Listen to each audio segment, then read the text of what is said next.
공공재라고 하는 거 일단 보도록 하자. 뒤에 그 해설 있죠? 저기 그 지문 분석 보세요. 모든 사람들이 공동으로 사용하는 물건이나 시설 혹은 서비스, 아이씨 개념이네. 공공재는 자 비경합성과 비배제성이 있다. 자 비경합성, 한마디로 경합성이 없다라는 뜻은 특정 제어, 경합이 뭐겠어? 경쟁한다는 거잖아. 여러 사람이 동시에 소비할 수 있어서 특정 재화에 대한 어느 한 사람의 소비 증가가 다른 사람의 소비를 감소시키지 않는다는 것을 의미한다. 그러면 경합성 이거에 반대겠지. 뭐야? 어떤 걸 소비하면 어떤 사람이 누릴 기회는 사라진다. 이게 경합성이야. 그게 없는 게 공공재의 비경합성이다. 됐어요? 한마디로 누가 이용했다 해서 손해보지 않는 공공의 것. 됐나? 자, 그 다음 비배제성이라고 하는 것은 배제하지 않는다라는 얘기겠지. 특정 세화의 생산과 공급이 일단 이루어지고 나면 생산비를 부담하지 아니한 경제 주체라 할지라도 소비하지 못하도록 제한하는 것이 어렵다는 것이다. 반대말은 배제성이죠. 그제? 그래서 우리 본문의 36.5도 인간의 경제학에 기업이 생산했을 때 그것에서 사실 배제성이 없다라는 그 공공재의 특성이 사실 살짝 언급이 되진 않지만 그 사례가 유사한 거야, 이게. 맞니? 그래서 이 사람들이 그 이기적인 사람이라면 편성할 것이다. 맞니? 사람들은 자발적으로 부담하지 않으려고 할 것이다. 이런 얘기 있었잖아. 앞에 깔린 사례가 사실 요 비배제성에 관련된 얘기죠. 그래서 정부가 생산해야 된다. 이런 식의 얘기였죠. 기업이 아니라. 자, 국방이나 치안, 깨끗한 공기 등은 비배제성 등이 강한 공공재, 즉 남을 제한할 수가 없어. 생산비 부담 이런 것도 아니고, 그죠? 제한하는 것이 어려워. 그 다음에 이런 것들을 순수 공공재라고 하자. 순수 공공재는 비배제성을 지니고 있으므로 사익을 추구하는 민간 부분이 아니라 정부나 지방자치 등의 공공부문에서 효율성 고려하여 순수 공공재를 생산 및 공급을 하셔야 된다. 정부가 해야 되는 거 우리 본문하고 완전 똑같은 얘기? 그렇다면 얼마나 생산하는 것이 효율적이냐, 이런 물음이 있을 수 있다. 그래서 이 효율성의 조건은 한계 편익과 한계 비용이 일치해야 한다라는 조건에서 찾을 수 있겠다. 자, 보자. 순수 공공체 생산의 효율성의 이 조건은 요 경제학자가 도출을 하셨는데, 개인이나 기업이 자신들의 이익을 목적으로, 자 이건 정부가 아니지, 세상에서 생산되는 재화인 사적 재화가 어느 한 소비자의 수중에 들어간다 했을 때 그 사람만 혜택을 누리게 된다. 개인이나 기업이 생산하는 것들은, 그치? 그 사람만이 누린다. 어떤 소비자가 들어가면. 따라서 한 단위 사적 재화를 추가적으로 생산해서 얻게 되는 편익은 소비하는 사람이 추가적으로 얻게 되는 편익, 즉 개인적인 한계 편익이라고 할 수 있겠다.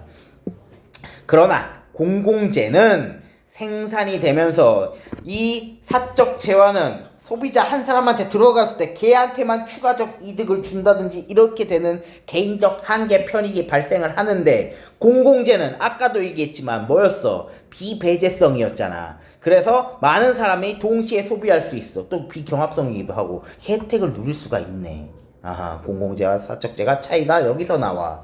그러므로 한 단위의 공공재가 추가적으로 생산될 때 우리 지금 하고 싶어? 최적 생산량 구하고 싶어. 순수 공공재. 자, 한계 편익은 어떻게 된다? 총 한계 편익은 소비하는 사람들의 개인적 한계 편익의 합이 될 것이다. MBI라고 하지만, 그죠? 개인적 한계 편익의 합이, 즉 총 한계 편익이다. 이거 누리는 모든 사람들의 한계 편익의 합. 이것을 사회적 한계 편익이라고 정의할 수 있겠다. 오케이. 생산 비용 측면에서는 생산하는 데 드는 비용에서는 사적재나 공공재나 다르지 않으므로 생산하는 데 드는 비용은 어차피 든다, 이 얘기죠. 그지? 맞니? 누가 생산하든 생산 비용은 든다. 오케이? 자, 그래서 한계 비용은 개인적인 것과 사회적인 것을 특별히 구별할 필요가 없다. 이를 바탕으로 세뮤얼스는 사회적 한계 편익은 이 개별적인 개인적 한계 편익의 합이 되는 요 시기가 될 때, 한계 비용과 지금 MC잖아? 일치할 때 순수 공공재의 최적 생산량을 구할 수 있다고 보았다. 그러면 어떻게 우린 도출할 수 있지? 개인적 한계 편익의 합이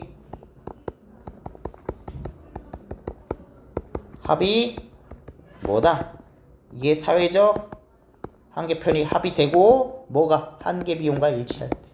그쵸? 이때가 최적 생산량이다. 순수 공공재의 최적 생산량은 수요 공공재에 대한 수요 곡선과 공급 곡선을 이용해서도 쉽게 한번 구해볼 수 있다. 하지만 어렵죠. A, B, C 세 사람만 사용하는 공공재가 있다고 가정을 때려보자. 그림에서 DA, D, B, D, C는 D가 디맨드잖아. 우리 경제 적어도 요 정도는 알고 가자. 어? 디맨드가 수요야. 앞으로 이건 서플라이고 공급이죠. 그 다음에 저기 뭐다 뭐 가격 P가 이게 약자 뭐더라? P 까먹었네. 약자 이게 항상 가격이야. P는 항상 가격을 얘기. 그다음 막 한계 편익 이거는 뭐 맥스 이제 비용이 코스트야 얘들아. 그 다음에 뭐니 저기 여기 이제 베네핏이 되겠죠? 편익이니까. B는 베네핏이 약자. 가끔은 이게 뭐더라 레버뉴 이렇게 얘기할 거야. 이런 식으로 얘기할 거야. 가격 얘기할 때 가격은 가끔씩 P라고도 하기도 하고 R이라고 하기도 해. 쉽게 얘기하면 알겠지? 아직 P를 까먹었네. 프라이스인가? 그러겠네. 너무 쉽다. 봐봐. 됐죠? 그럼 뭐 이제 평균 비용 뭐 나중에 나오면 이제 에버리지 이런 거 나오는 거. 뭐 그런 거가 되겠어요. 자, 어쨌든 자 DA, D, B, D, C가 결국 각 공공재에 대한 수요가 되는 거니까 굳이 얘기해 보자면 요거가 되겠죠. 자, 그렇게 될 텐데. 그리고 S는 공급 곡선이라 그랬어. 근데 아까도 얘기했지만 공급되는 거는 한계 비용이 어차피 똑같아. 각 생산량에 대해서 수요 곡선에 따라 결정되는 가격은 그 생산량에 대한 뭐였어? 한계 편익을 의미할 것이고, 그 다음에 공급 곡선에 따라 결정되는 가격은 한계 비용을 의미한다. 이 그림에서는 한계 비용이 일정하다는 가정 하에 한계 비용들 일정해 이거지. 그래서 이렇게 가.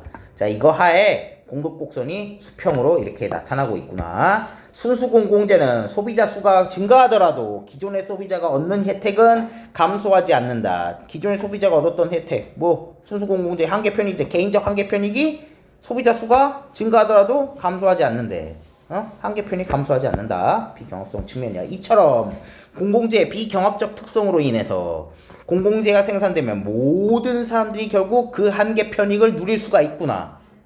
그지? 맞니? 모든 사람이 누릴 수가 있어.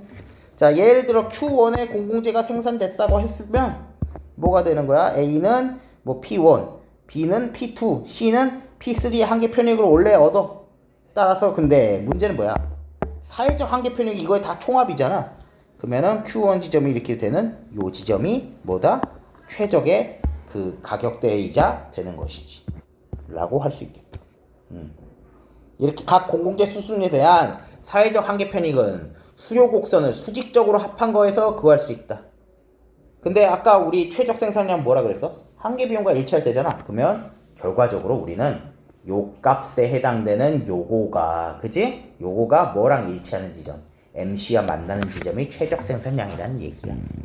만약 어떤 생산량에서 한계 편익이 한계 비용보다 크다면 생산이 증가할 때 편익이 비용보다 많이 증가해. 그래서 수하의 증가할 수 있어. 그러니까 다른 사람이 느끼는 이 사회적 한계 편익 자체가 드는 하나를 생산할 때 드는 어떤 비용의 측면보다 훨씬 더 크다면 뭐야? 생산 증가하면 편익이 훨씬 더 많이 발생할 거니까 오케이, 사람들 다 잘 누리겠지. 또 어떤 생산량에서 한계 비용, 어떤 하나를 생산하고 싶어. 근데 드는 비용이 한계 편익, 사람이 느끼는 것보다 수익, 어떤 이익보다 커버리면, 그러면 생산을 감소할 때는 어떻게 돼? 생산량을 그래서 줄였어? 그러면 비용이 훨씬 더 편익보다는 많이 감소하게 되겠지. 그래서 또 뭐다? 결과적으로는 사회후생이 증가할 수 있다.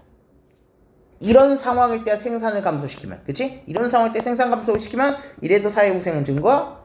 만약에 너 이런 상황에서 생산을 또 증가시키면 어차피 편익이 늘어나니까 사회후생 증가. 근데 이런 경우는 모두 어떻게 된다? 한쪽만 이렇게 생각하니까 비효율적이 될 수가 있기 때문에 뭐다? 결국 요거와 요거가 일치하는 지점을 하겠다. 라는 얘기가 되는 거죠. 자, 우리가 얻어내야 될 거는 어떤 거? 개별 곡선의 이런 사회적 한계 편익이 아니라 요거와 요거가 일치되는 지점을 생각을 해주신다라고 일단 가정을 때려야 되겠지. 왜? 공공재의 한계 편익은 이 수요선이 이렇게 되는 거기 때문에 요거와 요 선이 뭐 이렇게 만나는 지점 어떤 걸 생각을 해 주셔야 된다. 이렇게 봐야 되는 거죠. 자, 됐어요. 쓸 때 내가 몇 번 불러했지? 4번. 볼까요? C의 이유. C가 뭔데요? C. 사익을 추구하는 민간 부분이 아니라 이거 뭐 맨날 얘기했던 그거잖아. 우리 본문도 똑같은 얘기죠. 효율성이 떨어진다. 이 얘기로 해봐야 되겠지. 자, 그 다음에 10번을 봅시다. 이거 1번은 B라고 해줘야 되겠지. 사실 D가 아니라. 자, 그림, 이끌 바탕으로 그림에 대해 설명을 했다. B라고 한다면 이 사람이 공공재에 대한 수요 곡선 되고요. A, B, C 세 사람만 사용하는 공공재에 있다고 가정을 때렸을 때 그거고요. 그림에서 각 생산량에 대해서 수요 곡선에 따라 결정되는 가격은 수요 곡선에 따라 결정되는 거야. 그럼 한 개 비용이 아니라 뭐가 돼요? 편익이 돼야 돼. 그죠? 비용 한 개 비용의 측면은 공급량에 따라서 결정되는 거잖아. 됐어요? 자, Q1의 공공재가 생산됐을 때 사회적 한계 편익 그래서 이거 만나는 지점은 P1 플러스 P2 플러스 P3 지점이 된다. S는 공급 곡선이다. 됐고요. 너무 쉽잖아. 그러면 자, 16번 뭐 이걸 바탕으로 사례에 대해서 적용하겠다. 설명 내용으로 적절한 거 일단 뭐 총보수가 450만 한 개 비용이 될 것 같아요. 한 명을 고용하는 데 드는 비용이니까 이게 한 개 비용이거든요. 자, 이거와 이거가 일치하는 지점이 최적의 생산량이 돼야 된다는 걸 일단 먼저 떨어뜨리고 시작을 하셔야 돼요. 자, 일단 읽어봐. A, B, C가 있고요. 한 개 편익을 나타낸 거다. 치안 서비스를 받는 거. 방범대원의 수를 늘렸어. 공급량을 늘렸어. 그럼 치안 효과 더 높아지지. 치안 서비스 양 증가하면 오케이 편익 증가할 수 있어. 자, 단 이 마을에서 방범대 한 명을 고용한 데 든 총보수는 한 개 비용은 뭐 450만 원이다. 몇 명을 고용하더라도 한 개 비용은 일단 변화가 없다. 그렇죠? 뭐 이런 측면으로 생각을 해보는 거죠. 1번 한 개 비용 450만 원. 최적 생산량은 그때가 떨어지는 3명. 좋아. 이 마을에서 방범대원 한 명을 고용하면 한 개 편익이 한 개 비용보다 크게 되므로 한 명을 고용했어. 그러면 한 명을 고용했을 때 한 개 편익이 뭐가 돼요? 750이죠? 그러니까 커지니까 사육생은 어떻게 돼요? 증가. 그냥 따라서 그냥 하기만 하면 되잖아. 이 말에서 방범대원은 2명을 고용해도 2명을 고용했을 때 뭐야? 한 개 편익의 합은 600이잖아. 여전히 한 개 비용보다 높다. 됐고요. 뭐가 어렵다고? 아니 저는 애초에 편익부터 이해가 안 가요. 죽어. 그래서 개념이 필요하다. 한 개 비용이 참 이해하기가 어려워. 사실. 그 얘기가 생략이 좀 돼 있어가지고 여러분이 어려워서 그렇지. 공공재 생산량이 Q1보다 적은 수준에서 하회적인 한 개 편익이 한 개 비용보다 뭐였어요? 생산량이 적은 상황이니까 편익이 큰 상황이야. 큰 상황. 생산량을 그래서 증가시켰을 때 사회성 증가한다. 첫 번째 그 경우를 생각했을 때는 생산을 증가시켜야 편익이 일단 큰 상황이기 때문에 더 늘어난다. 이렇게 가야지. 그래서 크고 증가가 가야 되고 그림에서 생산량이 Q1보다 큰 수준에서는 한 개 비용이 얘보다 큰 상황이기 때문에 생산량을 줄여야 증가한다. 이렇게 해서 그냥 따라주면 되지. 끝. 이쇼. 오랜만에 일찍 끝났다. 그쵸? 뭘 일찍 끝내. 자, 앞으로 가. 자, 이거 읽어보기만 하자. 문제는 되게 쉬워. 두 문제밖에 안 되기 때문에. 자, 봅시다. 공공선택이론. 자, 공공선택이론에서는 공공재의 공급결정과 같은 공공선택의 과정에서 각 개인의 선호가 사회의 전체적으로 선택으로 전환되는 과정인 의사결정이 어떤 경제적 의미를 갖고 있는가를 분석하고 있어. 공공선택 과정에 있어서 이거 올해 수특이야. 잘 봐. 의사결정이 어떻게 가장 효율적일까? 이러한 질문에 대해서 요 두 사람은 의사결정 비용과 외부 비용이라는 개념을 활용했다. 이거 개념 써 있다. 의사결정 비용이란 합의를 이끌어내는데 필요한 시간과 노력이야. 자, 만약에 노린준이 의안을 통과시키려면 요구되는 찬성자의 비율이 높아져. 그러면 이 찬성자 비율이 높아지면 높아질수록 합의 이끌어내는 데 필요한 시간과 노력은 어떻게 되겠어요? 더 많이 들여야 되겠지. 합의를 이끌어내는 데 필요한 시간과 노력이니까 이 개념이. 그죠? 맞니? 찬성자 비율이 높아진다는 그 말 즉슨 의사결정 비용을 많이 썼다 이 얘기지. 자, 반면 외부 비용은 다른 사람의 행동 결과로 인해서 개인이 감수해야 되는 비용이다. 응? 즉 다른 사람이 찬성했어? 그러면 그 의안이 통과됐을 때 반대했던 사람이 있는 어떤 손해가 되겠지. 즉 맞니? 어떤 의안이 통과되었을 때 자신이 손해를 본다 반대했었던 경우인데 찬성해서 통과해버려가지고 손해를 느낀다라고 생각하는 사람들의 비용이 외부 비용이야. 따라서 찬성자 비율이 높아지면 외부 비용은 이거는 반대수가 줄어드니까 줄어든다. 오케이, 반비례 관계네요. 그러므로 어떤 특정한 표준 방식과 관련된 총 비용은 이 두 가지 비용의 비용을 합친 것이 될 것이다. 오케이. 그림에서 세로축은 의사결정에 수반되는 비용을 나타내며 가로축은 의안을 통과시키기 위해 필요한 찬성자의 비율이야. 찬성자 비율이야. 이렇게 나왔네요. 자, 그림에서 본 바와 같이 의안을 통과시키기 필요한 찬성자 비율이 낮으면 의사결정 비용은 비율이 낮으면 낮지. 그렇지만 외부 비용은 높아져 있는 상태니까 어떻게 돼야 돼? 이게 결국 외부 비용 그래프고 이게 의사결정 비용 그래프다 라는 사실을 우리가 도출해내는 건 간단하다. 따라서 가장 효율적인 의사결정 방법은 이 합을 하라 그랬죠? 이게 최소값이 되는 지점에서 정해진다. 여기에서 최적 찬성자 비율이 되겠구나. 항상 이때 찬성자 비율이 최적 찬성자의 비율이 될 것이고요. 오케이, 됐죠? 물론 이것은 의안의 성격에 따라 좀 달라지긴 하지만 어쨌든 둘 다 고려하라는 점이 이 이론의 의의되시겠다. 자, 4번. 어떻게 해야 사회 구성원 모두를 만족시키는 이상적 의사결정을 내릴 수 있을까? 사실 약간 조금 우리 교과서랑 살짝 딴 얘기지만 바람직한 의사결정은 당연히 합리적 민주적이어야 되니까 에로라는 사람이 바람직한 우리 의사결정 방법이 갖춰야 될 조건 다음과 같이 제시했대. 하지만 알고 보면 사실 불가능하다는 걸 알 수가 있어. 첫 번째 다 충족하기 불가능해. 선호 영역이 제한이 없다. 즉 개개인이 다 어떤 선호도 가질 수가 있다.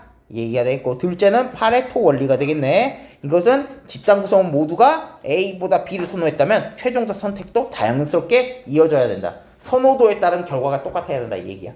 맞지? 셋째는 완비성과 이행성이다. 자, 완비성은 모든 대안에 대해서 순위를 매길 수가 있다.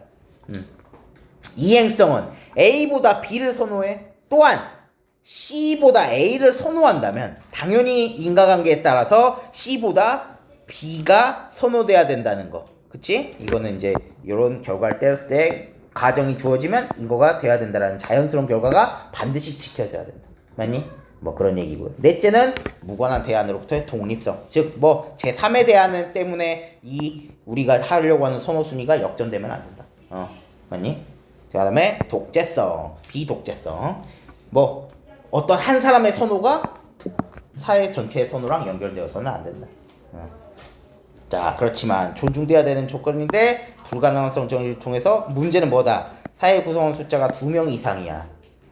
선택 가능한 대안의 숫자는 3개라면 이것들을 모두 충족한 방법은 없다. 이걸 충족하려면 독재밖에 방법이 없다. 그래서 5가지 조건 사이에 모순이 발생해서 충족하는 방법은 존재하지 않는데.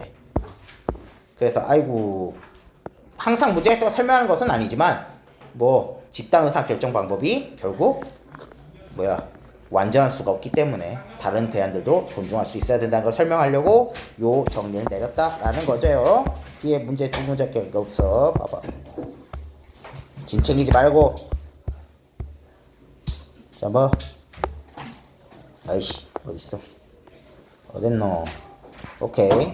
자, 위클에 대한 이해. 자, 계산하는 얘기 없어요. 자, 이런 것만 나오면 얼마나 좋겠어요. 의안에 따라 달라질 수 있다 그랬고요. 그 다음에 가만에 대한 비용을 하려고 하는 거, 가만에 대한 비용을 고려한 모형이지. 가만에 대한 비용은 의사 선택 비용과 외부 비용. 자, 찬성자 비율 높아지면 외부 비용? 갬소. 그죠?